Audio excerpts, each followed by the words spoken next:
Larry here at Xbox Live's Major Nelson here with Pete Hines from Bethesda Software to celebrate Fallout 4. Pete, nice to see you. Good to see you as well. Now, you know I'm a fan of Fallout. When Fallout 3 came out, I played it over 100 hours, probably closer to 120, 130. So I know a lot of people are excited about Fallout 4. I'm really excited about Fallout 4.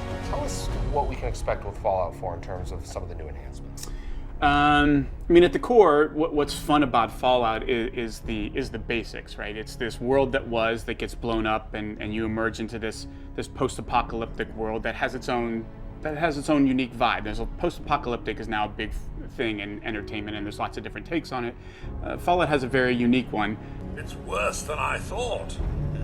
You're suffering from hunger-induced paranoia. Perhaps I can whip you up a snack? So you take that setting and that tone and that vibe, and then you let the player loose into it and let them do whatever they want. And I think a lot of the stuff that we've added to Fallout 4 is building on, previous Bethesda Game Studios titles like Skyrim, like Fallout 3, and figuring out more ways to give the player choice. One of the things from Fallout 3 that everyone remembers was the crazy weapons you could craft. Mm-hmm. I assume we're going to have some of that in Fallout 4 as well. For sure, yeah. There's a whole wide variety of weapons. All of the weapons in the game can be modified. Melee, guns, so there's a core set of weapons. There's probably 50 or so, but then all of those basic types can be modified in just a ridiculous number of ways, depending on whether you want to take this pistol and make it more like a sniper weapon, or you want to make it more for close range. And every mod has its sort of pluses and minuses in some cases, so you can decide you want to do more damage at a sacrifice for range, or to less accurate but a wider spread on something like a shotgun. So again, it really sort of caters to you deciding how you want to play the game, how you want to modify your weapons, what kind of character you want to play, who you want to be, or you can ignore all that stuff. You don't have to build a mod at all. You can just buy and sell what you want, scavenge things from the world, and find cool new stuff off of people and decide to use that. So it's not a requirement. The game is always about you playing the way you want. You mentioned mods, and mods are a huge part. A different type of mods are a huge part of Bethesda and PC gaming. Yep. And you guys were on stage at E3 this year announcing that mods are coming to Xbox One. That's really exciting. It's a big deal. It's something that Todd has talked about for years, since back on Morrowind in 2002, and wanting to. It's something we've always supported with all the BGS titles. To do it in a way that's easy. I get asked this a lot on social media and Twitter. This is not about, well, you have to have a PC and you have to do it yourself. The idea is you go to play the game, there's a menu option, you click on it, and there's just a bunch of stuff for you to download, and you click on the stuff that you want and you start playing a game with these new mods. So we want it to be a really streamlined, fun experience. There's still specifics that we have to work out. It's part of our post-launch plan, but certainly something super excited for our fans and to be working with you guys on. I want to reel it back a little bit and talk about the gameplay itself. The VAT system, a huge part of Fallout 3. Mm-hmm. What have you done to enhance the VAT system for Fallout 4? Well, the initial idea, and it was funny, the 7th anniversary of Fallout 3 was this past week or 10 days ago. Right. One of the things I remembered was Emil Pagliarulo, who's the lead designer of Fallout 3 and now Fallout 4, and Todd Howard, sort of acting out the idea of VATS before it was ever in the game, and they're sort of jumping around and freezing. and do this, and then the guy's head blows off, and the idea for VATS was always to kind of heighten the experience of combat and to make it a little bit more tactical, where it wasn't always in real time. With Fallout 4, you still have that ability, but they've pushed it a little bit so that it no longer stops time. In Fallout 3, when you hit the VATS button, everything would freeze until you made all of your choices. Sure. Now things move in kind of a slow time state, so you still have the ability to do tactical, but you can't just sit there and do nothing forever. Like, guys are still attacking you, they're still shooting you, the mole rat is still trying to eat you, so... The death claw. Right, so you've got time to be a little bit more tactical and strategic and figure out what targets you want to, aim for and what body parts you want to aim for, but there is a little bit of a time pressure there, which I think helps just keep up the intensity of combat. That it's not like you can just press it and kind of sit back and be like, okay, I have however much time I need. That the game is still demanding you make some choices and take some actions, and so it keeps up the pace and intensity of combat. When you made Fallout 3, and I was playing Fallout 3, I just remember those magical moments I would have where you're walking through the wasteland and you're walking for a minute or two and there's not much going on, you're picking up bottle caps, and then you encounter these, whether it's a small community of bandits or we were just talking earlier, about the spaceship that crashed, and you're like, what's going on here? Right. Can we expect more of those in Fallout? Absolutely. I mean, I think a big part of our games, when you look at the Elder Scrolls and here in the case of Fallout, that the world itself is perhaps the most important character. One of the great things about Fallout 3 that I'm sure you'll remember is coming across like an abandoned house and going in there, and some of just the immersive storytelling, like finding a skeleton in the bathtub with a toaster and an empty bottle of whiskey, and just sort of being able to kind of chuckle to yourself at the story that just got told there. Nobody gave you any dialogue. Right. There wasn't anything to happen. That guy's not even alive, but you can kind of see the picture that the level designer is painting for you there of this person coming to their obviously intended demise. Right. There is so much stuff in our world. It's really mind-boggling, to the point where there's nobody on our team that knows everything that's in the game. There's simply too much. There's too much stuff. There's too many things that we've put into the game for anybody to know about all of it. So even for the devs, who are making and putting this stuff in, they still find things that surprise them. And I think that's part of the fun, is finding these stories, these characters, these factions, and experiencing them. And they're all sort of standalone experiences that make the game more fun and make you feel rewarded for exploring and finding these things that are out there. You can see, even just in the tone for the world, that Fallout 3, I'm not sure we ever used the color blue. Right.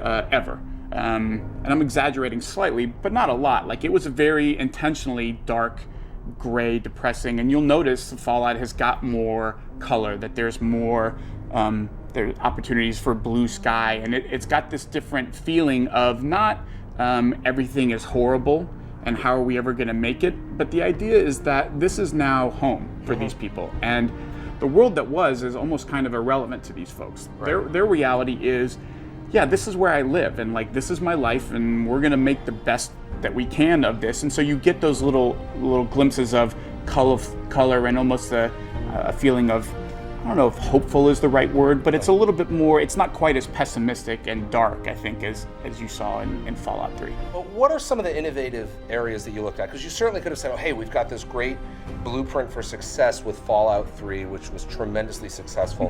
What have you done to build on that in the areas that you've innovated for Xbox? Sure. Well, one of the things that Todd Howard has talked about a lot as far as their approach is that every game gets treated sort of from scratch, that we don't walk into it thinking, well, here are the things we have to keep, and then let's talk about it. Everything sort of gets reevaluated and re-examined. There is no like, well, obviously we're keeping this, or so even something like VATS doesn't get the well, obviously we're keeping VATS. It doesn't get a fast pass in. Right. Everything gets evaluated. Like, do we like how we did this? Is there something else we should do? Should we do more? Should we do less? Like, there's no kind of sacred cows, and I think that's part of his belief that you can get stale by sort of staying in one spot or taking the safe route of not trying to change too much. And he really believes, look, everything has to be reevaluated and re-examined, and keep the stuff that worked and improve the stuff that didn't, or try new things. He really loved the idea of